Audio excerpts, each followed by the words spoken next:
Hello guys, Namaskar. Welcome to my channel. I upload videos to regular.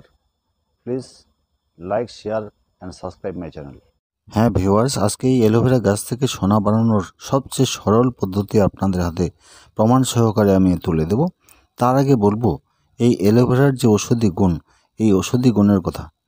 যদিও আজকের দিনে এই অ্যালোভেরা বা ঘৃতকাঞ্চন বা ঘৃতকুমারী গাছের হাজারো গুণের কথা অনেকেই জানেন। বহু প্রাচীন কাল থেকেই এই অ্যালোভেরাকে বিভিন্নভাবে বিভিন্ন রোগে বা বিভিন্ন খাদ্যে ব্যবহার করে আসছি।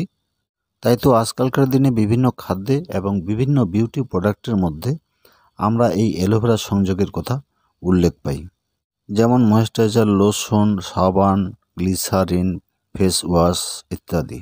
দেখুন, আজ আমি এই গাছটির মহামূল্যবান কিছু গুণের কথা আপনাদের তুলে ধরব, যাতে করে আপনারা কালকেই এই মহামূল্যবান গাছটি বাড়িতে লাগাতে বাধ্য হবেন এবং তারপরেই ব্যক্ত করব এর থেকে কিভাবে সোনা বানানো যায়। আমরা প্রাচীন কাল থেকে তিনটা পদ্ধতি দেখেছি সোনা বানানোর বা সোনা বের করার। তা হলো পাথর টাথর বালি এ সমস্ত ভেঙে চুরে ছেঁকে, আর এক হলো গাছগাছরা থেকে, আর একটা হলো জল থেকে, যেটা গুরু পরম্পরা, পূর্বের মুনি ঋষিরা এই গুরু পরম্পরাগতভাবে জল থেকে সোনা বানাতেন। এই অ্যালোভেরা গাছ থেকেও তান্ত্রিক পদ্ধতিতে সোনা বের করার পদ্ধতিটা আমি পরে বলছি।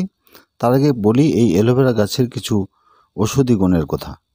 আমি জানি আজকে আর ভিডিওটা শেষ পর্যন্ত দেখার জন্য অনুরোধ করতে হবে না, কারণ কে না চায় সোনা বানিয়ে ক্রোড়পতি হতে।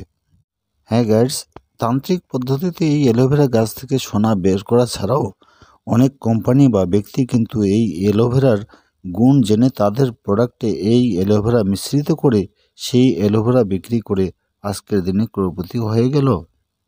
তাই আজকের দিনে যারা এই কন্টেন্টটি দেখছেন এবং যারা তাদের মধ্যে এই অ্যালোভেরা থেকে তান্ত্রিক পদ্ধতিতে সোনা বের করতে অসমর্থ হবেন, হতেই পারে সবাই যে তান্ত্রিক পদ্ধতিতে সবল হবে এমন তো নয়। তাই তাদের জন্য, তারা যেন ক্রোড়পতি থেকে বঞ্চিত না হন, তারাও যেন ক্রোড়পতি হতে পারেন, তাই আজকে এই অ্যালোভেরার গাছের গুণের কথা তাদেরকে বলছি। তারা যেন এই অ্যালোভেরা আবাদ করে এবং তা বিক্রি করে এবং তা দিয়ে ট্রিটমেন্ট করে ক্রোড়পতি হতে পারে, এই উদ্দেশ্যেই আজকে এই অ্যালোভেরার গুণের কথা ব্যক্ত করা। আমি মোটামুটি 25-30খানা রোগে এই অ্যালোভেরা ব্যবহার করে থাকি। আজকের এই এক ভিডিওতে ওই 25-30খানা রোগের ব্যবহার বিধি সহকারে এই অ্যালোভেরার গুণের কথা বলা সম্ভব নয়। তাই আজকে মাত্র কয়েকখানা রোগে এই অ্যালোভেরা ব্যবহারের কথা বলেই আমি চলে যাব ওই সোনা বানানোর পদ্ধতিতে। মায়েদের পিরিয়ডের সময় ব্যথা, এই অ্যালোভেরার শ্বাস 20 ml করে সকালে এবং সন্ধ্যায় খালি পেটে খান। কিছুদিন খান, রেহাই পেয়ে যাবেন। গ্যাস, অম্বল, অ্যাসিড হচ্ছে, গ্যাসজনিত পেটে ব্যথা হচ্ছে, বিভিন্ন ওষুধ খাচ্ছেন, গ্যাসের কাজ হচ্ছে না, এই অ্যালোভেরার শ্বাস 20 ml সকালে খালি পেটে এবং রাত্রে খালি পেটে খান। কিছুদিন বাদে এই গ্যাস থেকে রেহাই পেয়ে যাবেন।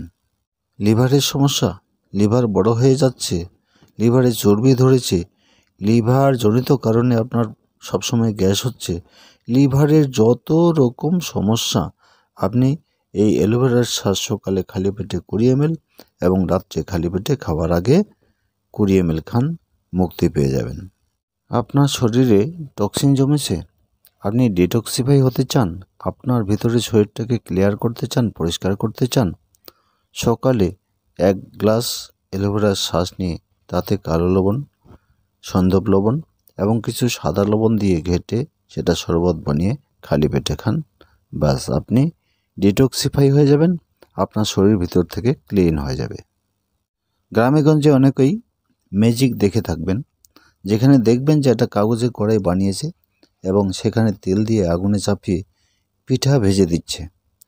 আবার দেখবেন যে কেউ খালি পায়ে আগুনের উপর হেঁটে যাচ্ছে। কিচ্ছু না গো, কোনো তন্ত্রমন্ত্র নয়, এই অ্যালোভেরা শ্বাস বা অ্যালোভেরা গাছেরই গুণ সেটা। আপনিও ওই ম্যাজিক দেখাতে পারবেন। কি করতে হবে? একটা কাগজে কড়াই বানিয়ে এই ঘৃতকুমারীর শ্বাস বা অ্যালোভেরার শ্বাস বারবার সেখানে লাগাতে হবে এবং রোদ্রে শুকাতে হবে। ঠিক এভাবে 4-5 বার লাগানোর পর এবং শুকিয়ে নিলে পরে সেটা শক্ত হয়ে যাবে। সেটা আগুনে চাপিয়ে দেন, নিচে আগুন জ্বালিয়ে দেন, উপরে তেল দেন, পুড়বে না সেটা। সেখানে পিঠে ভেজে দেন, তেলও গরম হবে কিন্তু সেটা পুড়বে না। আচ্ছা, আপনি আগুনে হাঁটতে চান, ব্যাঙের চর্বি আর এই অ্যালোভেরার শ্বাস একত্রে মিশে গোটা পায়ে লাগান, তারপরে আগুনে হাঁটেন। এই হলো অ্যালোভেরা থেকে সোনা বানানোর প্রমাণ। আমি স্বর্ণতন্ত্র থেকে আপনার এই পৃষ্ঠাটা দিলাম। আমার কাছে হিন্দি স্বর্ণতন্ত্রটাই আছে, এখন বাংলাও পাওয়া যাচ্ছে আপনার প্রমাণস্বরূপ।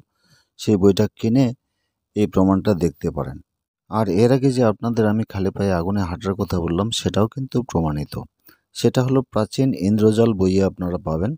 আজকাল বই তো এখন বাংলায় বেরিয়েছে, আপনারা কিনেও সেটা প্রমাণটা দেখতে পারেন।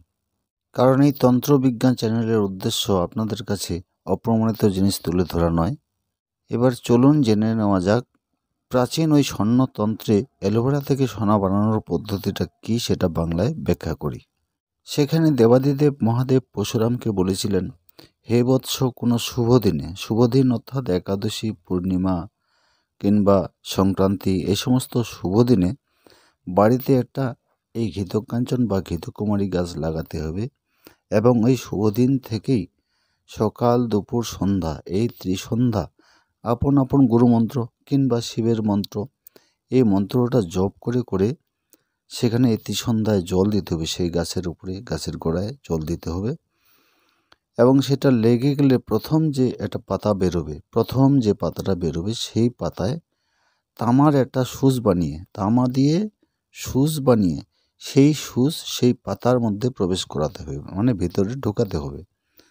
এইভাবে প্রতিনিয়ত ত্রিসন্ধ্যা করতে হবে এবং নতুন পাতা বেরোলে আবার একটা তামার সুচ সেই নতুন পাতায় ঢোকাতে হবে।